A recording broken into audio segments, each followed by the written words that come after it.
Justiça de São Paulo reconhece viúva de Rina como presidente da Bola de Neve. A irmã do apóstolo Rina se pronuncia e discorda dessa decisão. Você vai ver esse vídeo. Seja bem-vindo a esse canal.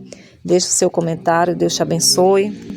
O Tribunal de Justiça de São Paulo concedeu à pastora Denise, viúva do apóstolo Rina, o comando da Igreja Bola de Neve. A decisão foi proferida pela 12ª Vara Civil do TJSP e foi assinada na última sexta-feira. Infelizmente, temos visto nesses últimos tempos muitas pessoas, líderes, uns que já são, como eu vou dizer, que já saíram da frente da obra, já renunciaram àquilo que não era por direito e depois retoma novamente. Vimos aí recentemente uma confusão entre dois pastores brigando pelo poder e é os últimos tempos, a igreja lutando, e quando você vê que essa luta não é uma luta por alma, por vidas, para salvação, muitas vezes a luta é pela luta financeira, pelo poderio, né, pelo estar no poder e ter também os seus méritos financeiros. Não estou dizendo aqui que é da pastora Denise, eu estou dizendo que, em geral, essas brigas que nós estamos vendo nos ministérios. Seja bem-vindo, então, deixe o seu comentário abaixo desse vídeo e veja o vídeo que a irmã do apóstolo Rina deixou. Boa noite, igreja, boa noite, amigos. Como vocês devem ter visto no noticiário recentemente, houve uma decisão judicial de caráter inicial e provisório contra a nossa igreja Bola de Neve, movida por parte da Denise Seixas. Nossos advogados estão recorrendo e, para a tranquilidade de todos vocês, é importante que haja esclarecimentos. Eu estarei sempre aqui agora para passar para vocês novas informações. O despacho reconhece que o Conselho Deliberativo e a Diretoria Administrativa continuam tendo poder decisório no âmbito da instituição. E toda e qualquer decisão deverá ser submetida de maneira coletiva a esses órgãos. Para a Igreja Bola de Neve, para nós, o que está acontecendo? Continua válida a renúncia assinada pela Denise Seixas em 27 de agosto. Tratou-se de um ato jurídico perfeito que não pode ser considerado inválido, uma vez que a própria Denise o reconheceu como legítimo ao receber as importâncias financeiras devidas e previstas pelo acordo firmado na ocasião. Além da renúncia com a qual ela concordou, esse acordo prevê pagamentos mensais que já ultrapassaram 330 mil. Nós temos todos os comprovantes, então não adianta ficar, eu acredito, eu não acredito. Nós temos os comprovantes de depósitos e despesas resultantes do acordo. Ela está e será assessorada para sempre, assistida financeiramente pela igreja, por ter sido ex-esposa, ex-pastora da casa e mãe dos filhos do apóstolo Rina. Durante todo esse tempo, por que eu não falei nada? Por que eu me calei? Pelo luto que a gente está vivendo. Mas eu creio na justiça de Deus. Essa semana nós vimos um dos homens que mais perseguiu o apóstolo Rina sendo desmascarado por adultério. O pecado que ele tinha, que ele acometia, ele resolveu, de forma obcecada, jogar isso no colo do apóstolo Rina. Isso não é motivo de alegria, obviamente, pela família dele, mas só mostra a frustração dos planos de Satanás. A obsessão, ela era tão grande, que ele dava conferências. Ele vivia disso, dando conferências, saindo da bolha, fazendo alusão à nossa instituição, às igrejas neopentecostais, descendo o pau. Agora, não se brinca com a noiva e nem se tenta levantar o vestido dela. Porque não é uma briga judicial, de família, de tentar isso, tentar aquilo, porque ninguém está tentando nada. Mas, na verdade, é uma guerra de todo o corpo de Cristo, onde existe um apóstolo morto que alimentava esse mundo com a pregação da verdade, denunciando atrocidades do diabo, defendendo sempre a igreja, lutando pelas famílias, lutando para tirar os drogados dos seus vícios. Hoje, há milhares de pessoas que estão sem igreja, porque pseudo-pastores estão denegrindo a imagem da noiva, dizendo que nenhuma igreja presta, e dando a cartilha pronta, perfeita, como é que deve ser uma igreja. Com isso o povo pega o culto só pela internet. Por que eu estou falando pela internet? Porque esse povo não tem igreja. E assim sendo, essas pessoas todas caem num laço e perdem um dos atributos mais lindos da instituição que representa Deus na terra, que é a comunhão. Comunhão com os irmãos, não é verdade? Quantas pessoas vão para a igreja e ficam por causa da comunhão, por sentir amor? Ainda mais essa molecada que está nas universidades, que são bombardeados por doutrinas de uma agenda pronta para destruí-los, questionando até a própria Bíblia e apostatando da fé. Agora, escuta o que eu estou falando, todas as acusações contra ele foram arquivadas na justiça. Por isso, também eu esperei que isso acontecesse, para poder falar para vocês, e está tudo arquivado. Para que ninguém falasse assim, você está defendendo o seu irmão. Ele não tocou ninguém. Eu vivi 50 anos com ele, 51 anos com ele. Eu até merecia, às vezes, tomar umas bordoadas, mas ele nunca me encostou. Mas agora eu vou defender ele como irmão para vocês. Eu e ele, começamos essa igreja. Eu sou cofundadora dessa igreja. Um pequeno grupo, a gente começou em 93. Ali ninguém era casado e a gente decidiu matar nossa carne. Como a gente veio do mundo, a gente não tinha esses problemas que esses pastores jovens que nunca foram no mundo têm. Que não pode ver uma mulher, não pode ver um homem. Nós matamos nossa carne. Nós viemos do mundo, não tinha uma curiosidade para conhecer engano, porque o mundo é um lixo. Mas você acha mesmo que sem a santidade, uma igreja de 20 anos, sem ser herdada por um pai, sem ser financiada por um milionário, ela teria crescido, ela teria bombado, não tinha financiamento de alguém com recursos. E não era um povo manipulado, um povo desletrado, não. Mas uma geração que hoje é formada por pastores, grandes executivos, médicos, advogados, ex-drogados, famílias que eram completamente destruídas. No final da vida agora, o apóstolo Rina morou 7 meses na minha casa, antes da sua morte. Então eu sei mais do que ninguém qual que era a vontade dele. Eu vou seguir o legado dessa igreja, que foi construída com lágrimas, sangue e suor.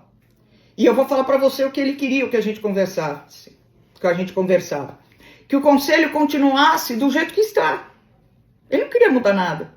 Portanto, eu aprovo essa diretoria, eu aprovo a vontade do apóstolo Rina, o pastor Santos como presidente, o pastor Giba como vice-presidente, porque a igreja na extensão da minha casa, da casa de ninguém, não é uma empresa, não é um circo. É a única instituição na face da terra que representa o Senhor Jesus.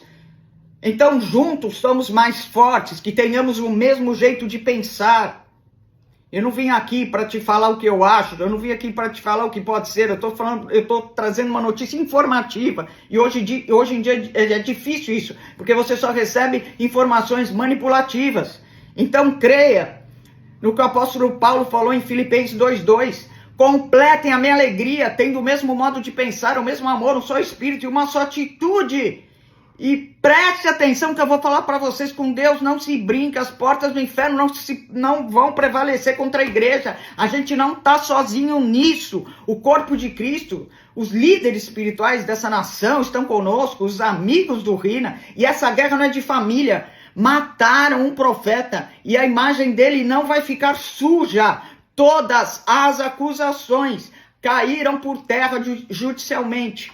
Nada aconteceu. Essa gente é cruel, não tem escrúpulo, não tem limites, não respeitaram o luto da nossa mãe que morreu de câncer. Esperaram a minha mãe morrer, a Lili morrer, para atacá-lo de todas as formas e assassinar sua reputação. Ele fez de tudo, mas não foi suficiente. Mataram meu irmão.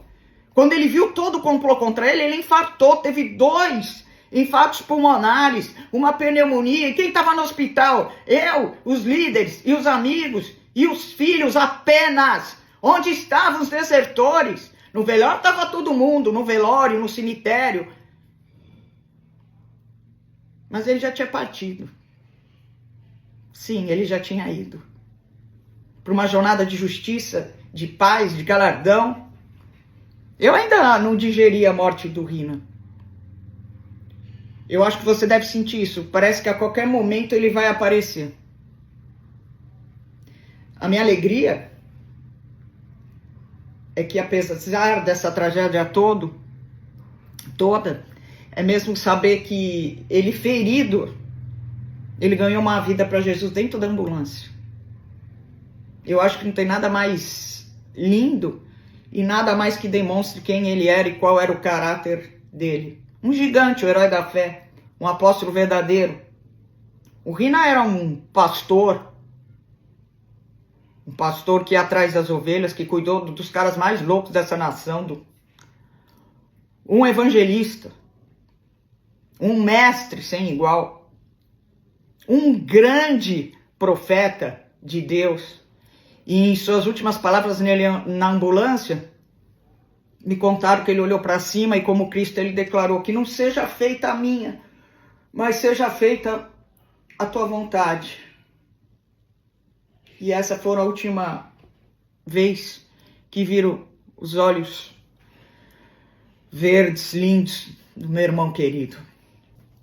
Um dia, o apóstolo Rina, muito visionário e muito apaixonado por Jesus, me falou assim: eu vou colocar no estatuto, Jesus Cristo é o presidente e ele sempre vai ser o cabeça dessa igreja. Um dia, Deus acreditou que uma prancha poderia virar um altar e levantou um menino chamado Rinaldo Luiz de Seixas Pereira, filho de Lídia Colomiense de Seixas Pereira e Rinaldo de Seixas Pereira. Esse menino foi entregue, oferecido para Jesus pelo tradutor do pastor Jim Swagger. E quando levantaram ele há mais de 50 anos, falaram: esse menino é seu. Minha mãe, uma mãe santa, crente, ele nasceu cheio de amor, cheio de cuidados, cheio de escola bíblica, cheio de beijos. Mas, infelizmente, ele morreu difamado, injustiçado, abandonado como um ímpio por muitos da igreja. Agora, se você frequenta, se você canta, se você prega em alguma igreja church, é porque um jovem missionário colocou despreciosamente o nome da sua igreja Bola de Neve Church. E esse church não foi apenas uma visão, mas a concretização de nações alcançadas. Não foi ilusão, não foi sonho. O evangelho chegou ali. Hoje, uma prancha em um altar onde é pregada a verdade de Deus, a libertação de demônios, evangelismo, o poder do Espírito Santo. Por que eu estou enfatizando tudo isso? Porque uma das armadilhas de Satanás nessa nação é o levante contra o poder do Espírito Santo. Mas nós fomos criados através da unção, da explosão, há 20 anos atrás.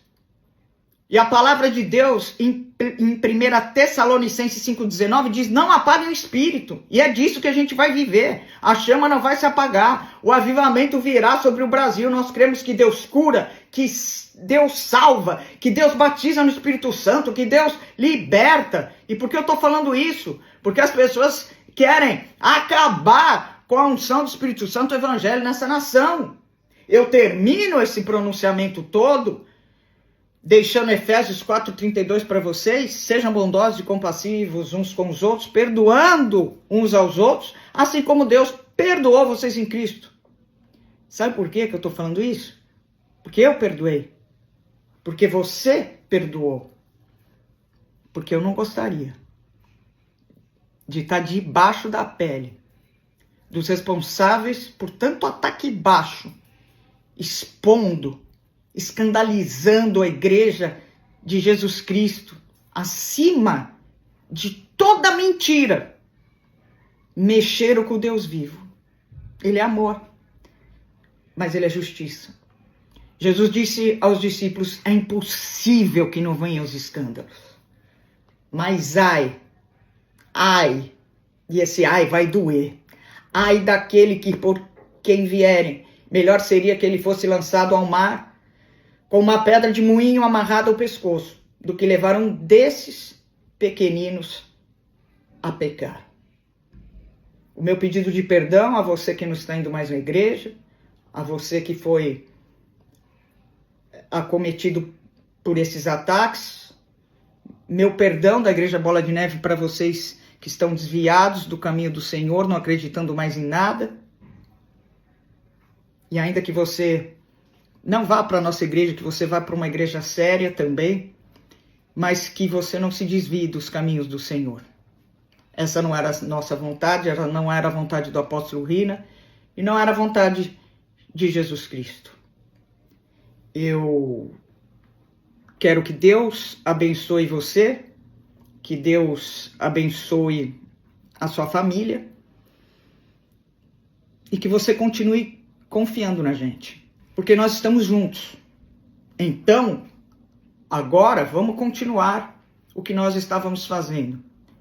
Eu estou continuando, o conselho está continuando, e você que é membro, você que é presbítero ou diácono, seja lá o que for, continue fazendo a obra de Deus. Continue indo, pregando o evangelho a toda criatura, e vamos esperar em Deus. Deus é a nossa justiça.